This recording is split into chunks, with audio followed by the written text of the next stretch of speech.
Hello, Sports Hub listeners. This is your host, Vincent Mafela, and welcome to Sports Hub Radio. Today, a lot of breaking news.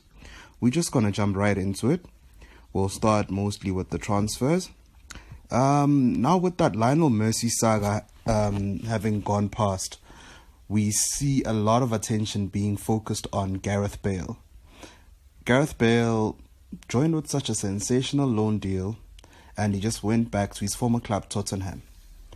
He hasn't been the only big signing in the past week, after Liverpool brought in Thiago from Bayern Munich, and they brought in Diogo Jota.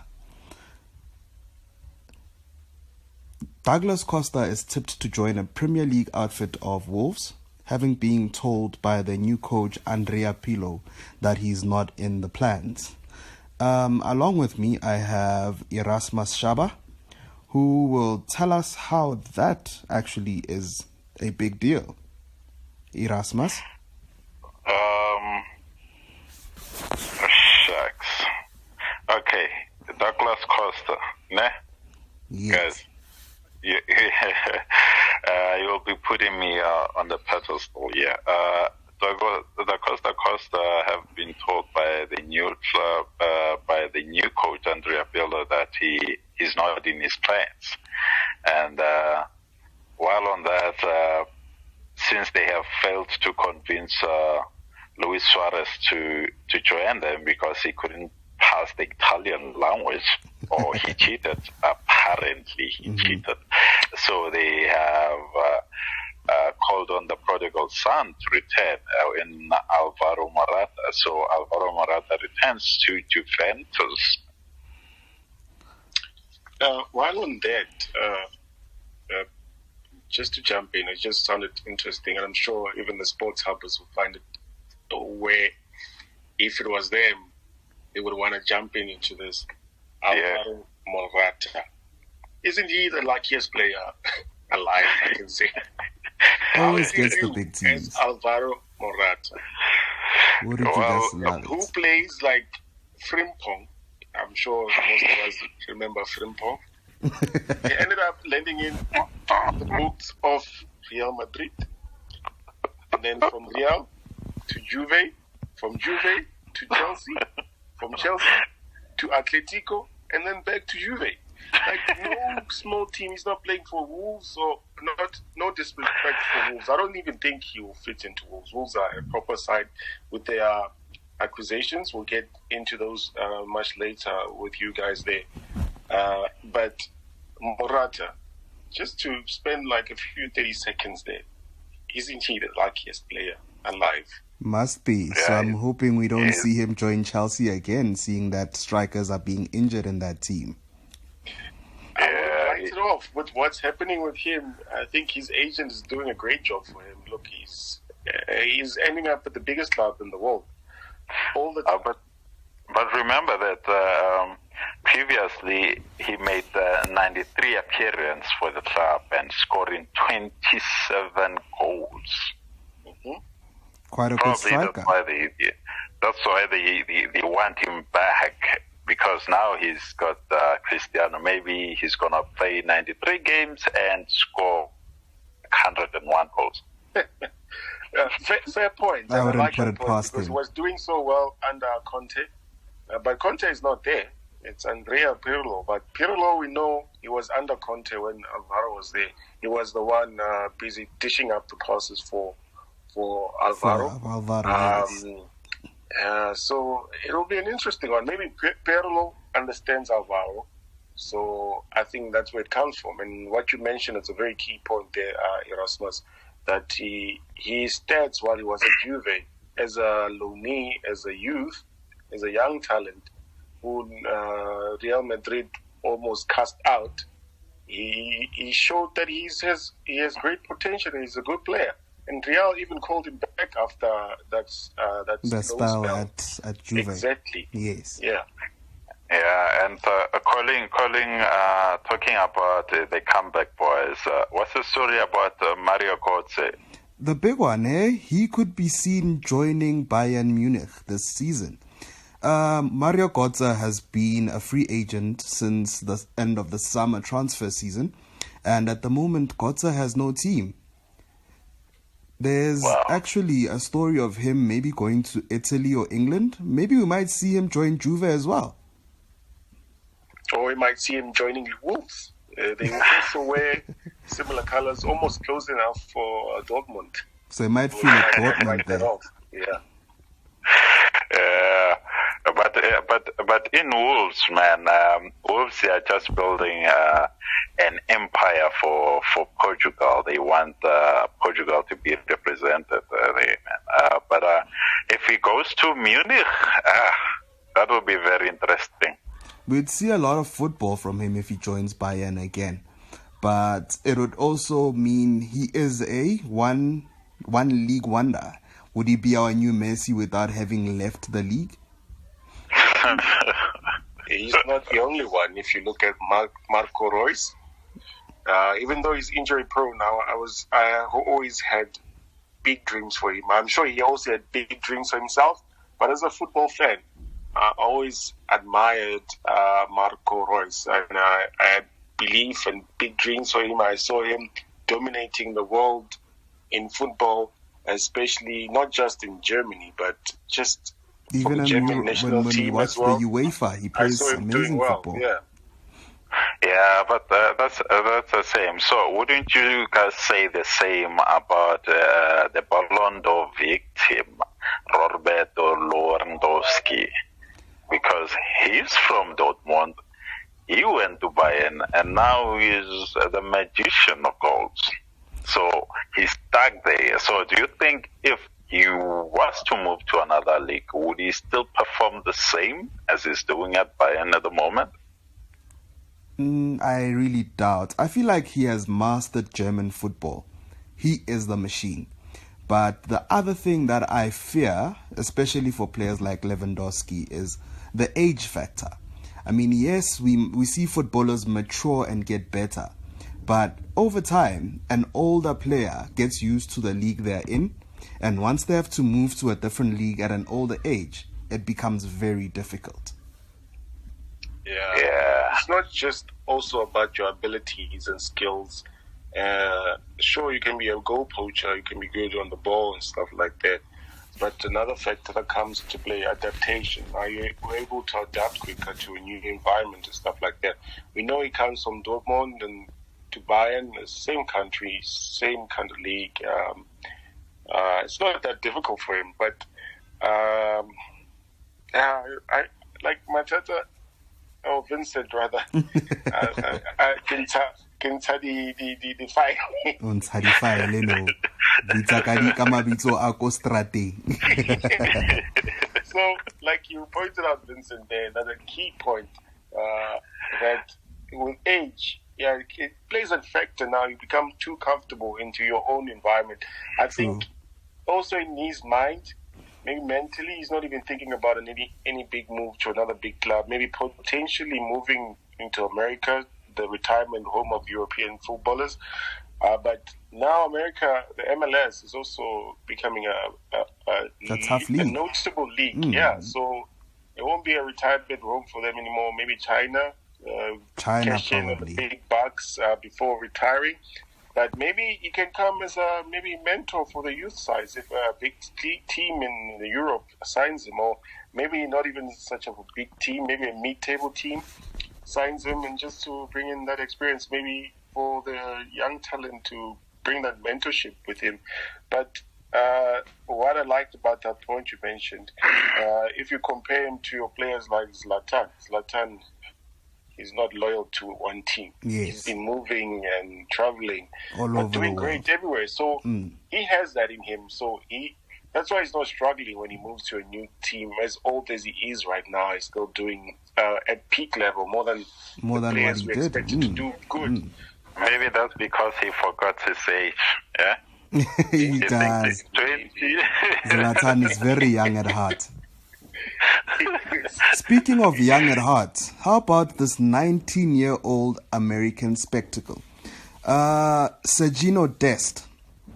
Barcelona is willing to pay 20 million euros fixed and 5 million in variables to move him from Ajax so he joins the Catalans. His stats are not the best. I mean, the boy only appeared 20 times in the league last season for Ajax, creating 5 goal opportunities, 5 good assists, and only scoring once. What's your take on that? Well, I probably think that Ronald Koeman has watched the boy. Besides, this is the Netherlands league. Probably watched the boy and saw something in him that he could transform into something great. You know, and looking at the Barcelona right now with Ronald Koeman just trying to chop all the first 11 players, like we have heard that now Barcelona have released Arturo Vidal. Yes, and he has joined Inter. Joined Inter Milan, and Nelson Semedo has joined Portugal Wolves. FC. Yeah, and with all the other unconfirmed stories of Suarez going to Atletico Madrid, and with the rumors of Ousmane Dembele possibly, not possibly, either joining Liverpool and the Griezmann story as well. With Griezmann being looked at by Liverpool. You can see that. Yeah, I was going to say with Dembele. Yeah, man, it's something interesting. Yeah, it's going to be difficult. Yeah, so but, with that.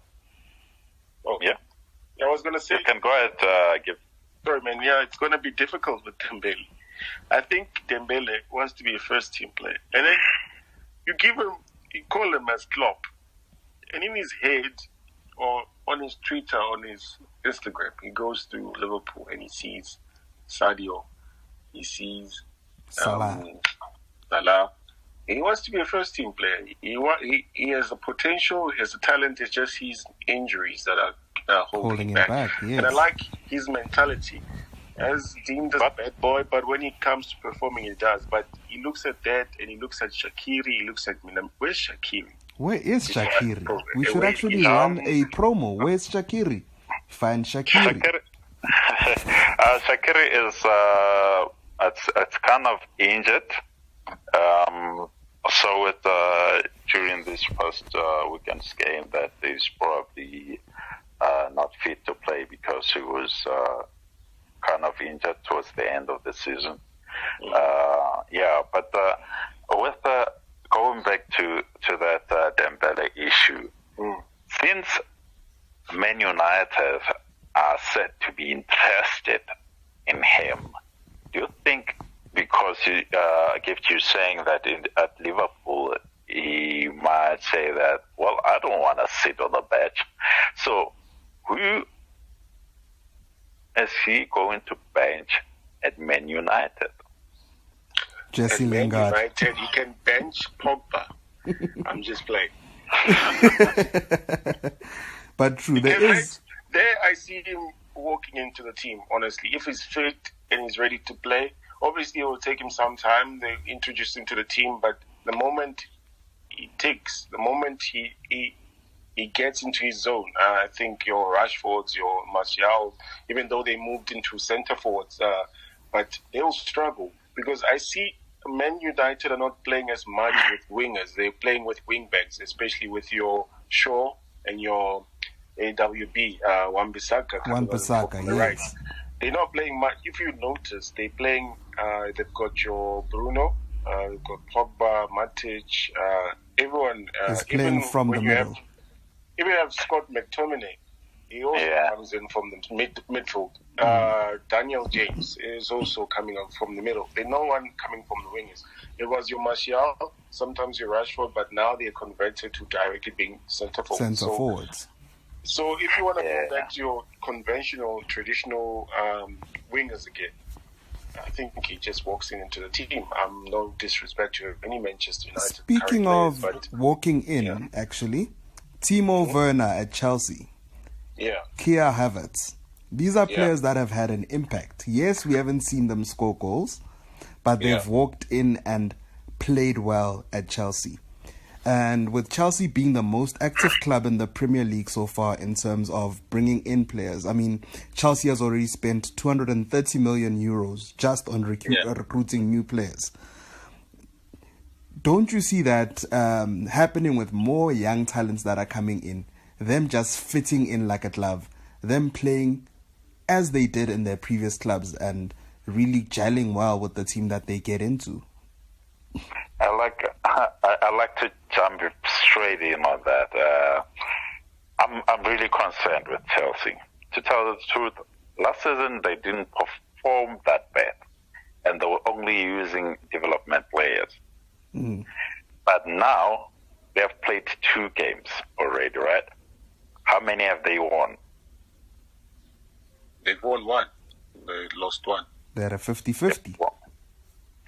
It's a 50-50. And in both games, were they playing at the same tempo and at the same speed that they were playing last season, or even a higher speed? No, they've slowed down. I believe they've slowed down. I can say they've slowed down, especially when you have your Jorginho or your Kante, or having Jorginho, Kante, and Kovacic in the midfield.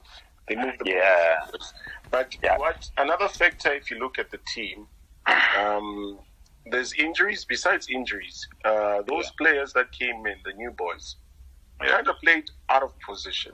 So they won't excel at their highest level or what they're required to do, because now I'm required to adjust to a position I'm not really familiar to. It's a new league I need to adjust to. It's still early days. They didn't really have preseason. I think like they had a week or so to train with the team, understand your new teammates, understand their movements, stuff like that. It takes time. If you can remember, even Salah was not a hit when he joined Liverpool, and Mane. They had to still get things right. And then people were on Klopp's neck thinking, oh, you bought these players for so much money, and they're not really doing anything now. And what are we saying about them now? Those same fans, those same people who were criticizing Klopp when he acquired those players, and there was not much results after a couple of games. They are singing praises now. But so we can't really judge Chelsea after 2 games, honestly. I understand your point 100%, but I think we're being too harsh on them. Too much pressure on those boys. Those boys are still going to show us wonders, I believe. It's just now, it's still early days.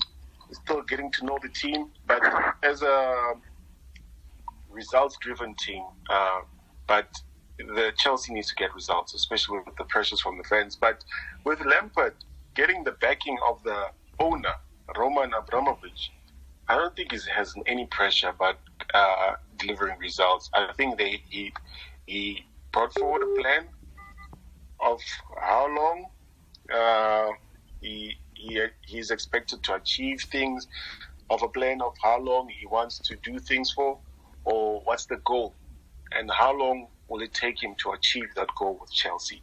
So it will be too harsh for us to judge them based on the 2 goals. But I think, honestly, they need to look at the defense. They need to really strengthen the defense, honestly, as keeping department. Speaking of defense, we also know that Leeds United brought in a defender, Diego Llorente from Real Sociedad. We're looking at a Leeds team that has scored 7 goals and conceded 7 goals in the first 2 games of the league. Yeah. Do you think the defender is going to have a big impact there? Is he going to stop more goals going in? Is he going to go forward and score goals for them? Will there be a big change? I mean, these are the new boys that have come into the league. They came in as champions. They earned their place, and they are playing as champions so far. Like, they're playing as the champions of the championship. This is a team that held the champions of the Premier League at halftime at 3-2. They came back and had them at 3-3 in the second half and lost narrowly 4-3 to Liverpool. Yeah. And they show us a spectacle in the second game. They're a big scoring team. I mean, for a team that just came in, they're a very big scoring team. Yeah. Because if you go back to that match against Liverpool, if you take away those 2 penalty errors, and it was defensive errors, it was schoolboy errors in my opinion. Yes. Those penalties shouldn't have happened. There was just errors from the defense. So I think they're lacking in leadership there at the back. So if Llorente is bringing some sort of leadership, they need that leadership. The same issue with Chelsea. They lack leadership. So with the acquisition of Thiago, maybe can bring that in there. But with Llorente, I hope he brings that in there, because if you take away those 2 penalties by Liverpool, they win the game 3-2. Easily, even. Because, it was defensive errors when you go back and analyze the game.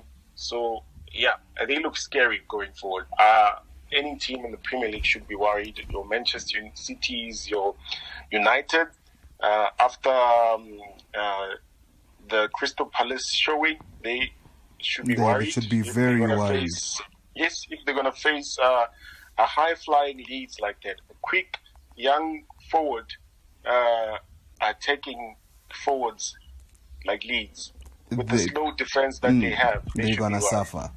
Exactly. With just 2 weeks remaining, going back to the Chelsea issue, do you feel Lampard is still going to make a bid for Declan Rice at West Ham? I mean, he is. He can fit into the current Chelsea team as it builds up. Do you see Declan Rice joining Chelsea? If the deal is correct, I think what I've heard, what I've seen in the sporting world is that he's pushing for a transfer to Chelsea because they don't want to let him go, because he's one of their key players. Understandably so, but he also wants to be part of a big side. But definitely, if it doesn't happen this window, next window, it's going to happen.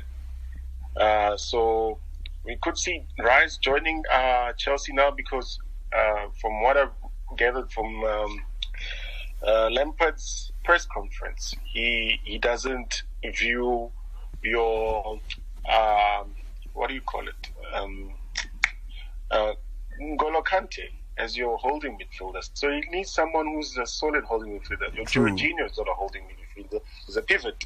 So a pivot is just someone who links the midfield, to the strikers, with his passing. So he's not someone who's very strong defensively. He has your one or two good tackles defensively, but it's not his entire work. So Lampard is looking for someone who will be solid defensive midfield, will be stuck there. Kante is a centre midfield. We've seen he's capable of doing those strong tackles or defensive tackles, but he does that with ease when he knows that he's not the last man in the midfield.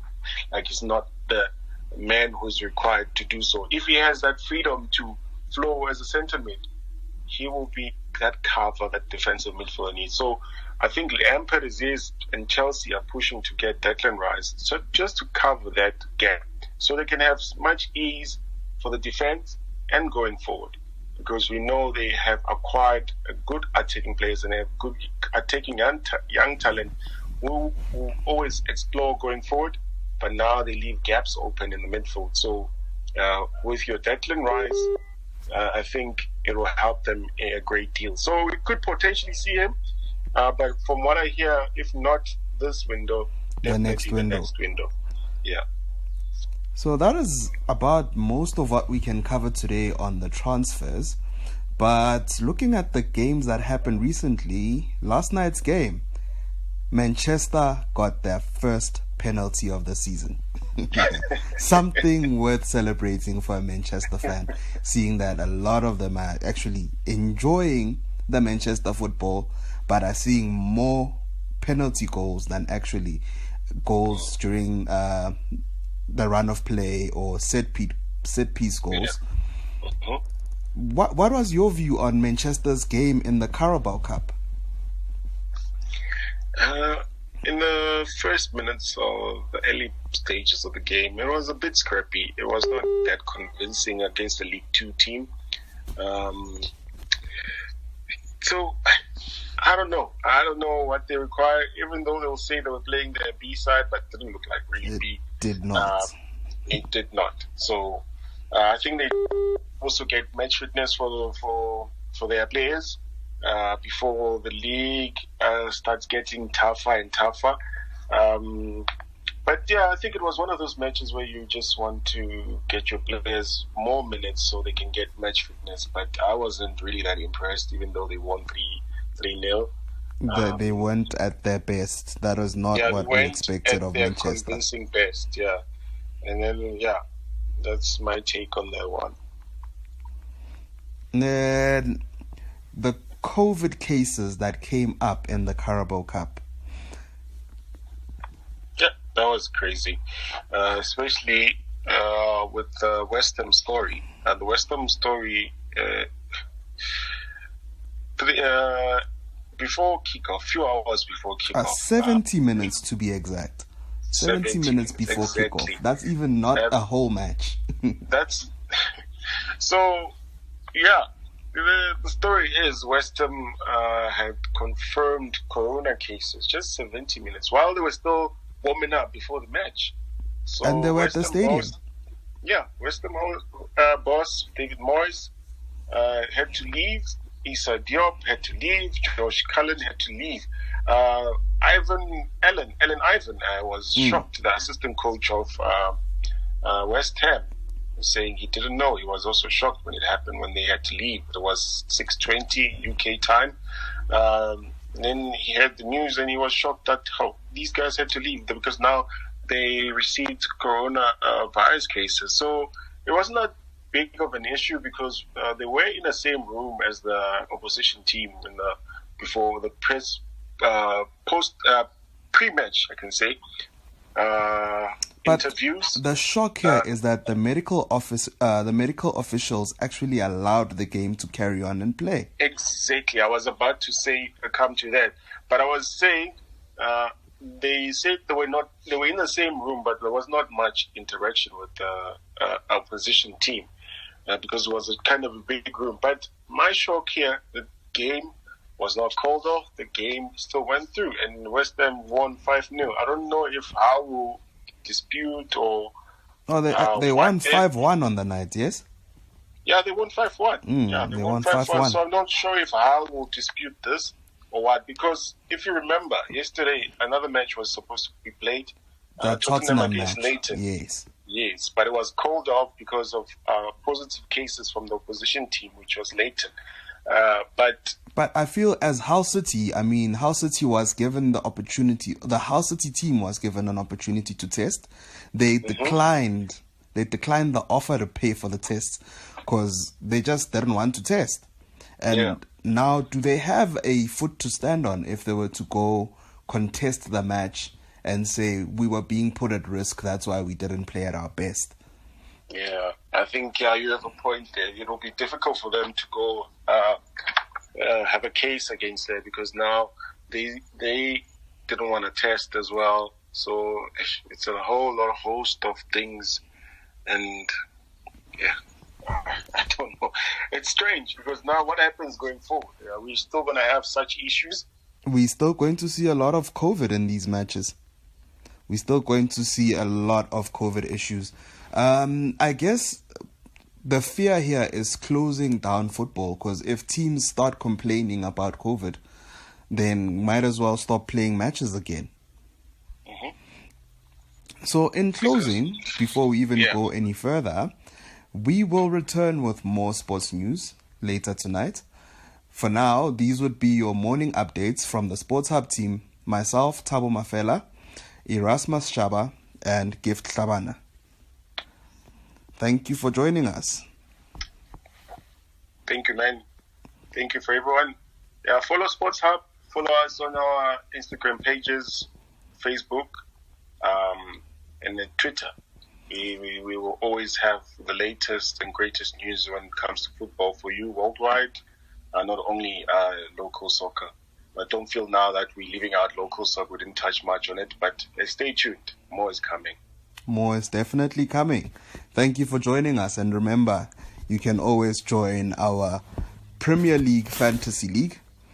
So you can actually interact with us, beat us, and let us beat you in the best of games. From me, Vincent Mafela, that'll be a wrap from us. Cheers. Cheers. Hello, Sports Hub listeners. This is your host, Vincent Mafela, and welcome to Sports Hub Radio. Today, a lot of breaking news. We're just going to jump right into it. We'll start mostly with the transfers. Now with that Lionel Messi saga having gone past,